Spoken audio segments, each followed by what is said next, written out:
How's it going, ladies and bruises? I'm Bobby Sixkill and welcome back to Torment, Tides of Numenera. Now, we have a fuck ton of missions. We got missions coming out our ears and we're not really completing much. At this point, I think we're going to go to the government square, see if we can do some of the stuff there. And then maybe get our intelligence back, hopefully, so that we can complete some of these others.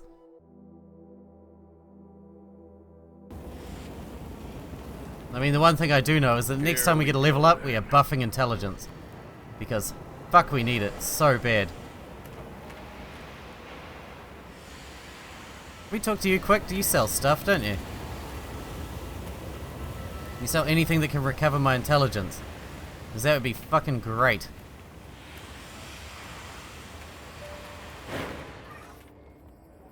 Let's see. Oh, you don't have stuff for sale? Fuck you then. Alright. Let's head up to Government Square then.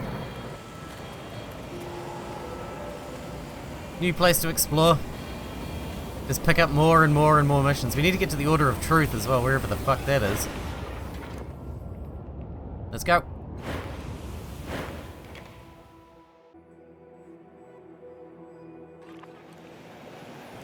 My friend, Orthfong at the Order of Truth, was looking into something for me. I'd like to stop by there. Problem is, most of the priests and I don't get along too well. They might not want to talk to me. Alright, I'll ask them. I wanted to go there anyway. Is this the Order of Truth? Alright. Map. It is. Alright, we'll go there first then. Works for me.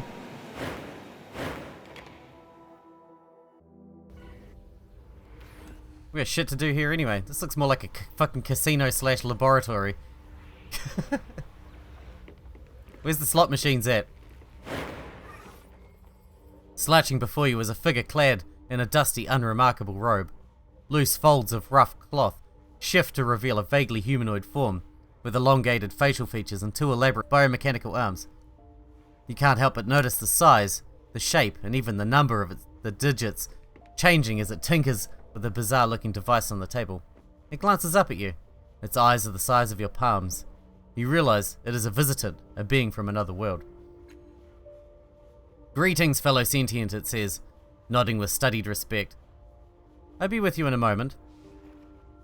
Its mechanical fingers contract and dance independently over the surface of the device before it, adjusting and tightening. There! I am Snurf, guest of the Order of Truth. What brings you to my workspace? Tell me about yourself. Your curiosity honors me, it says, inclining its head. I came through the bloom from another world. To be absolutely honest, I was exiled for inadvertent sacrilege and perversion. I would imagine that you are curious about my people's reproductive processes at this point, it adds placidly. I'd be happy to describe them. What? Ah, I misunderstood. I catalogued the reproductive processes of various known life forms, and I often assume that others find the topic as fascinating as I do.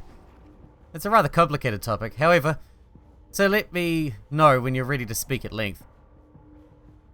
One of the foremen is trying to transfer energy into its children, but they keep dying. Do you think you can help? Updated my journal. Absolutely, the visitant says, then pauses.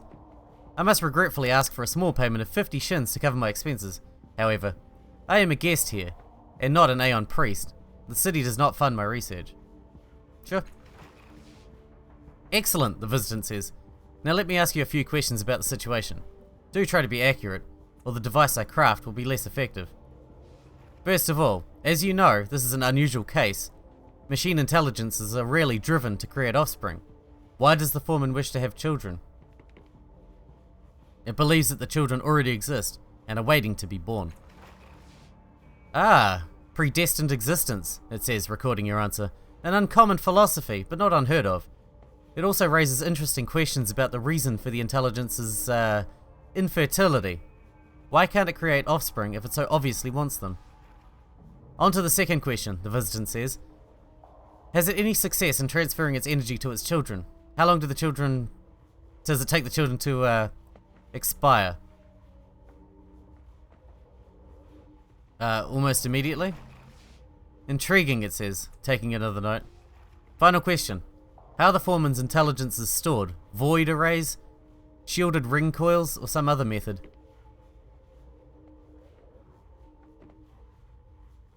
Fuck knows. Probably some other method. The foremen are extremely old. Ah yes, the blessing and curse of the Numenera. Snurf Snize. So unique, and therefore so incredibly difficult to study properly. They classify them as they deserve. It makes a final note. I shall do my best regardless. At any rate, I shall get to work. This should not take long. Making a note. Here you are, Snurf says, laying a heavy cylinder on the table with a magnetic clink. In short, there is nothing wrong with the foreman's body, and it wants to have children. Therefore, something in the intelligence's governing spirit, the sub-intelligence, if you will, must be blocking the energy transfer. The visitant pats the cylinder. Attaching this device to the foreman should disable the sub-intelligence's defenses. Good luck. What's the device you're working on? A minor project of mine, it says with a self-depreciating wave. Something to widen the boundaries of my research. It scans for unknown reproductive processes and displays them for further study. The device clicks to itself. Ah, Snurf says, watch. A transparent image of two goat-headed humanoids appear over the device. At first, it seems they're wrestling each other. After a moment, you realize your mistake. Copulating Margot. Fascinating. The visitant begins taking careful angular notes in an unfamiliar language on the scroll beside the device.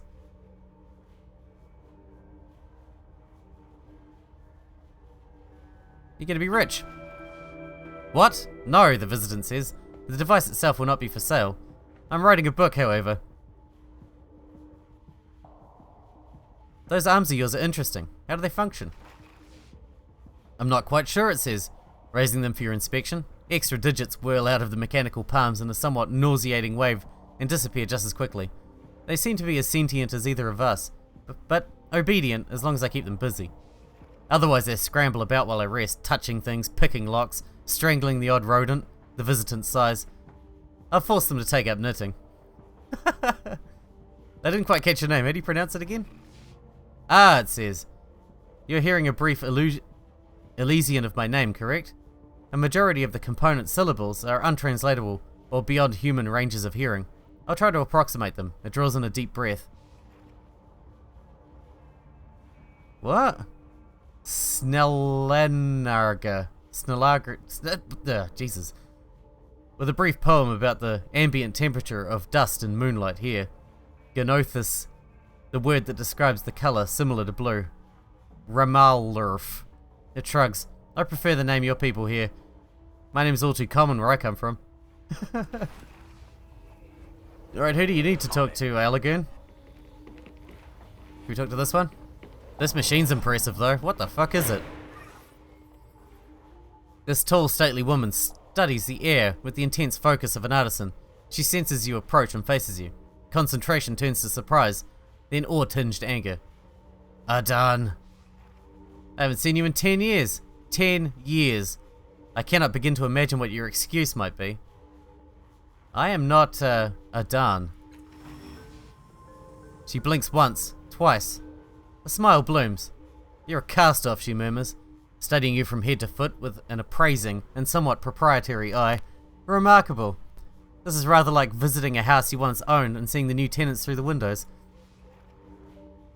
I've met members of your little family before, of course, trailing around in that shadow looking for clues or trying to repair the damage.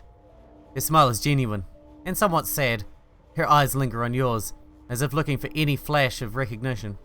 I can help you if you like, but I need something from you first. It sounds interesting. Doesn't it? She says. Well, it's a bit of a long pitch, so let me know when you're ready to talk it over. I'm helping Elagoon with a problem. Have you seen a priest named Orthfong? Not recently, she says. Min may know where he is, however. She turns her attention to Elagoon. Amazing, she says. First, you wander about in Adan's shadow, and now you're trailing after his cast-offs. It's a wonder you ever found time to be an Aeon priest. She affects a pained expression. Oh, my apologies. You quit, didn't you? I keep forgetting. I'm surprised you even know what an Aeon priest is, Elagoon growls. The Order of Truth is supposed to share knowledge. You hide it. And with good reason, she says smoothly.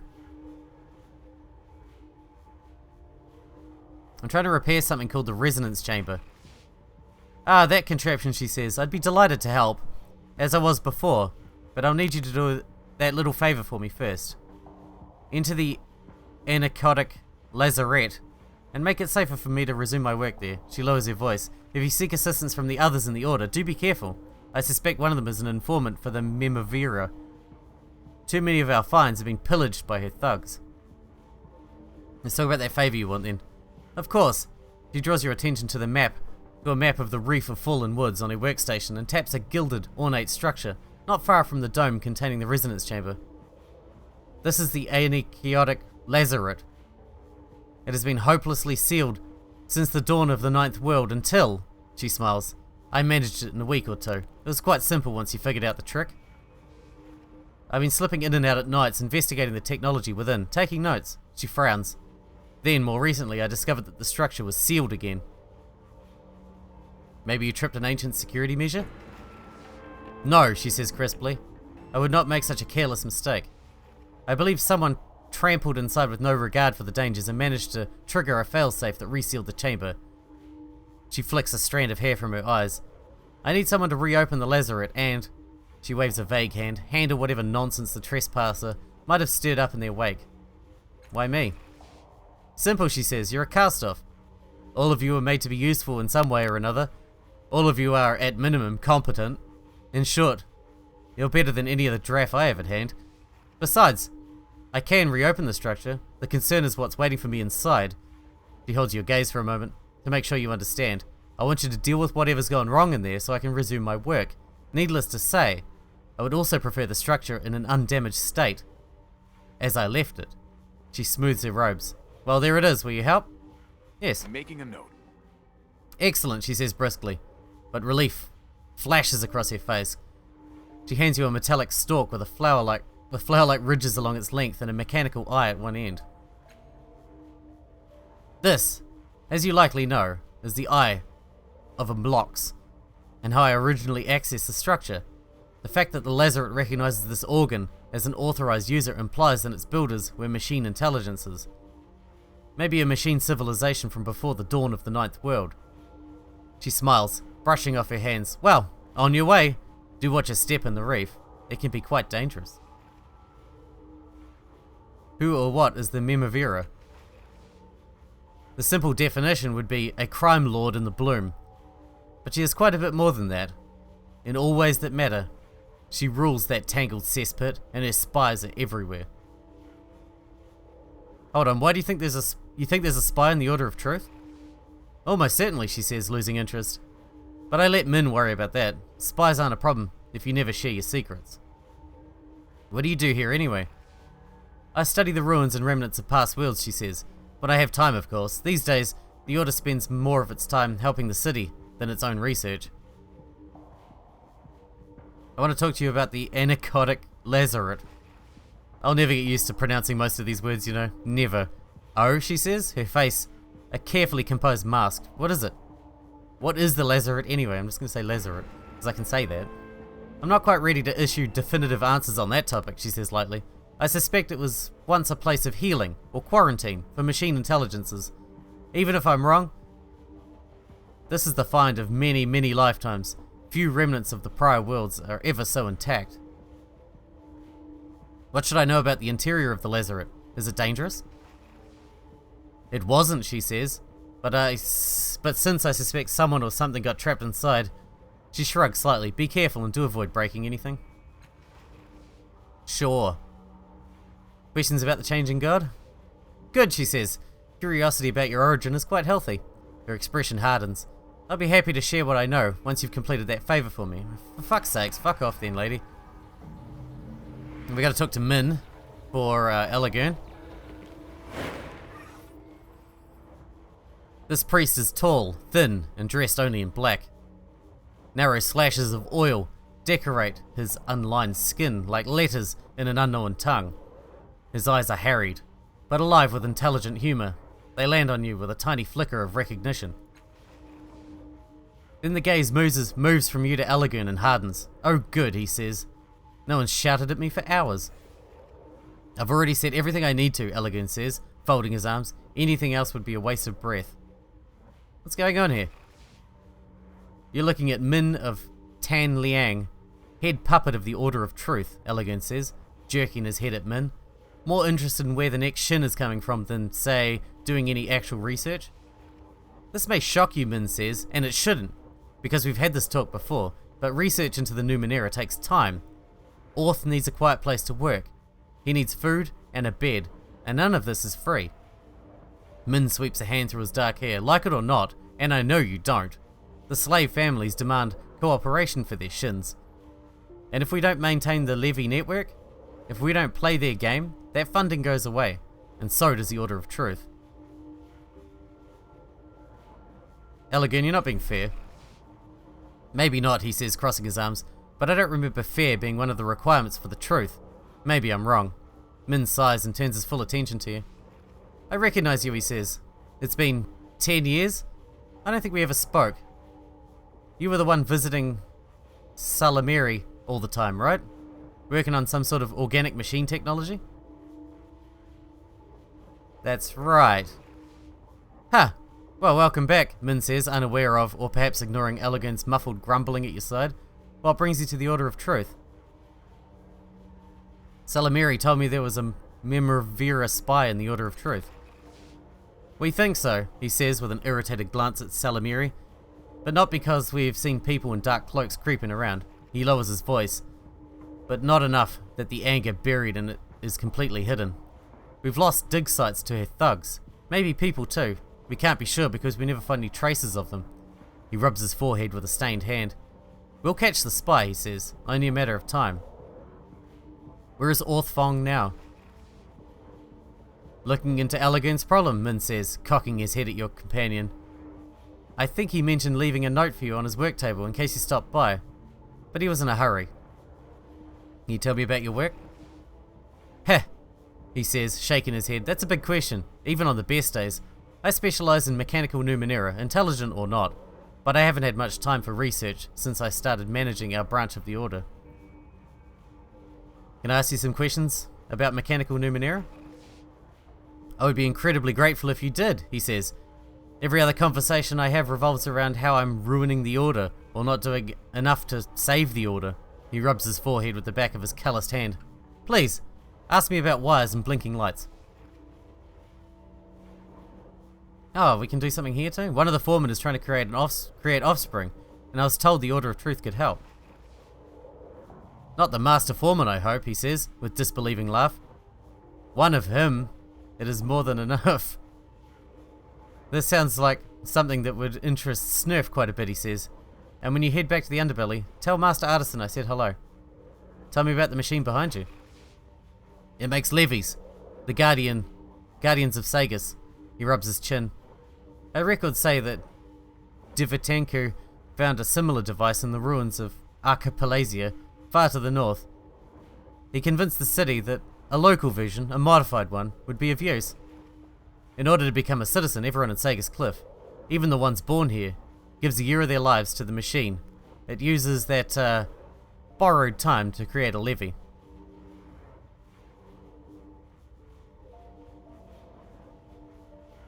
What if someone only has a year to live? Would they die the second they entered the machine? No, he frowns. They never die in the machine, but it catches up with them a few days later. That doesn't happen very often. Sometimes I think the machine actually saves them, prevents them from meeting whatever fate was in store, but not always.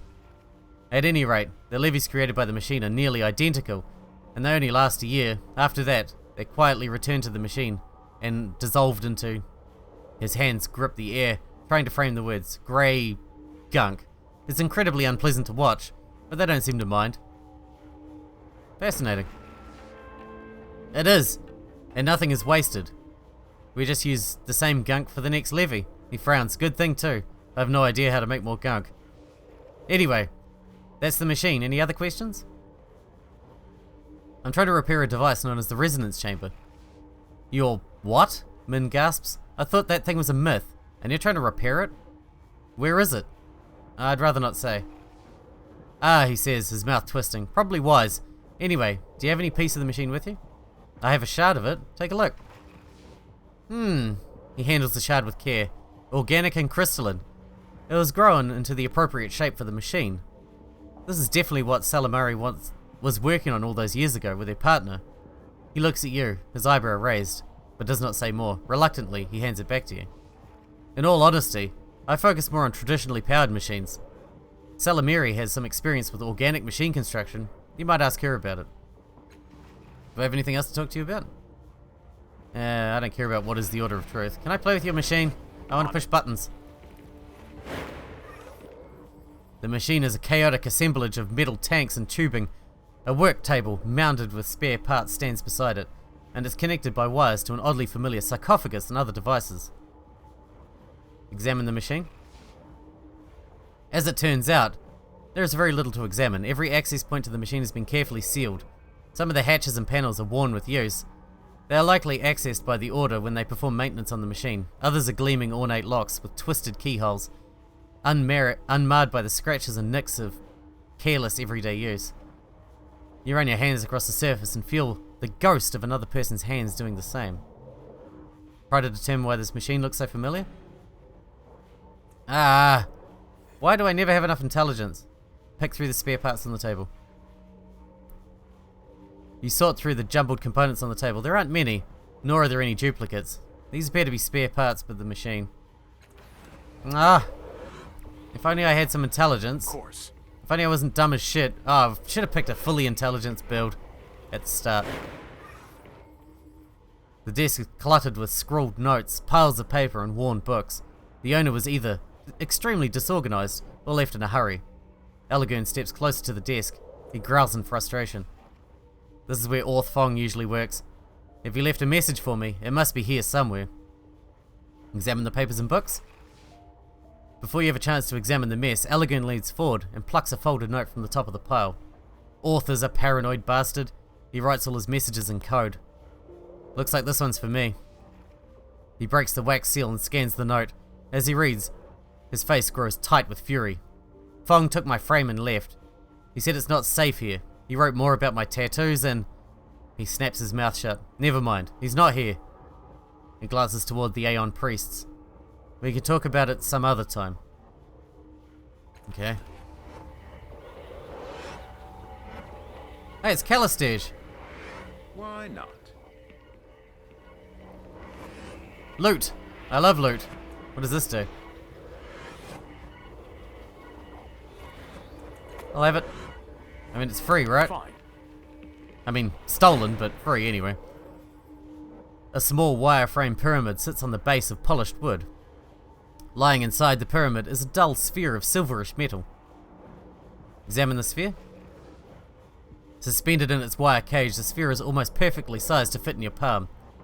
The gaps in the wiry mesh are large enough for you to reach through, though not large enough to pull the sphere out. Touch the sphere. As you extend your hand towards the sphere, the thinner strands along the front side of the cage retract towards the thicker frame edges, creating an opening large enough for the sphere to fit through. Take the sphere. You pull the sphere out of the frame through the opening facing you, and it immediately begins to glow a scintillating blue. You pause a moment to make sure there are no other effects, then try to put it with the rest of your belongings. At some point during this motion, the sphere simply vanishes, only to reappear within the frame, once again a dull grey. Apparently taking the sphere will not be quite so easy. Examine the frame. The frame appears to be fixed firmly in place. It's constructed of organic material, grown in a manner similar to bone or coral. Thinner, vein-like strands of the material wind across each of the triangular sides. Something strikes you as odd about it, but you can't quite determine why. God damn, it's going to need intelligence again. I can use these guys this time. 90. And 90. Are you serious? 90% we failed? Let's try again. You've used up all your herb though.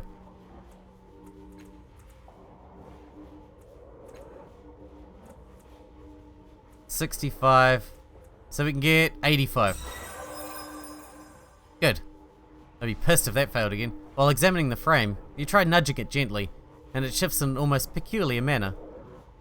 You focus on moving the frame in various directions and discover that it can be easily lifted straight up off the base and lowered back down onto it, but it refuses to move laterally, even while being held in mid-air. Examine the base. The base appears to be made from a slab of lurid red stone. On closer inspection, you recognize it as a petrified wood of some kind of tree. An inscription has been written on the base, in the front of the pyramid. Examine the inscription. The inscription is in an alien language. It has been burned into the wood and then filled with a luminous substance. Though you know you haven't seen the language in your own short life as a cast-off, it still seems familiar. Ah. Fuck's sakes. Leave the device alone. It's Calistage. Yay! Hey, Calistage. You're still traveling with the ambling mood dampener. Good. One shouldn't become too ebullient. A handful of words and you reminded me how grateful I am not to see you every day. And are you, Elegern? Indeed, the sum happiness of my sisters has improved dramatically. Now, Castoff, if you wish to speak to me, I'll need to retain my sunny disposition, by which I mean lose this wretch, if you want me more amiable to your words. Well, I don't really have that option right now. Sorry. Well, looks like we're done in here. For now. Until I can get some fucking intelligence. Of course.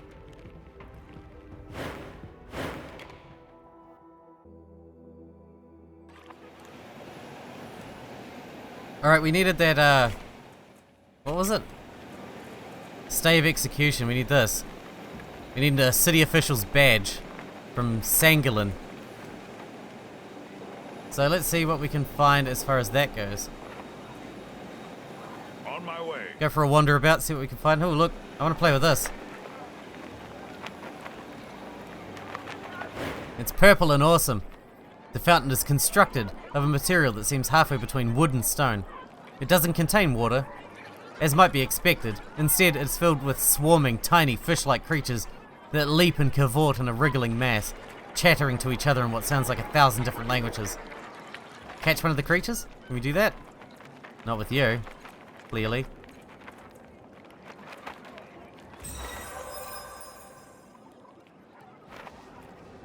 You deftly snatch a single fish from the glistening, tumbling flood. The bubbling mass of remaining creatures squawk together in nonsensical outrage. Listen to what the creatures are saying. You fold your arms, listening intently to the fish jabber at each other. It sounds like a cloud of nonsense syllables mashed into baby speak. Examine the woodstone fountain. The fountain, now that you're looking at it, is unfathomably old. Coppery, tongue-like decorations curl up and over the rim of the structure, as if lapping at the endless stream of creatures within. Okay. Now, where's the person we're looking for? Sangolin, right there. We'll talk to you and then that'll be the end of the episode, I guess, pretty much. A tall, thin, and exquisitely dressed older man stands in the shade of an exquisitely crafted stall. The cut, colour, and quality of his clothes are a symphony of harmonious coordination, while the expression of benevolent condescension he gives you would be more at home on the face of a king. Good afternoon, he says, bowing slightly. I'm Sangolin, and this is my store. Sangolin's Fittings. Welcome. How may I be of service? What do you sell here? I sell the finest city wear for discerning men and women, as well as quality armor for those traveling to less civilized locales. He clears his throat and directs your attention to a well-dressed mannequin wearing the badge of a city official. Also, it is an honor to be chosen to provide the city of Sagus Cliffs with the official badges worn by all properly credentialed city employees. You may trust in their trust in us. Can we steal it? We don't really have anyone with quick fingers now. 35. 35. 90? Seeing what you're up to, Tabia distracts Sangolin by asking him about the beautiful waistcoat. While they're both turned away from you, pluck the badge off the mannequin. Sangolin turns back to you, just as you hide it. He suspects nothing. Making a note. Is that all for today? Can I interest you in our fine collection of armor, perhaps? No, fuck off, actually. I've had enough of you. Alright, well, I guess that will do for this episode, I suppose. We can go back and help that robot have children. Or that construct have children next. Which should be fun, and maybe stay that execution. So we actually might get some fucking missions done for once. But anyway, I hope you guys enjoyed it. Thanks for watching, thanks for hanging out with me, and I'll see you in the next episode.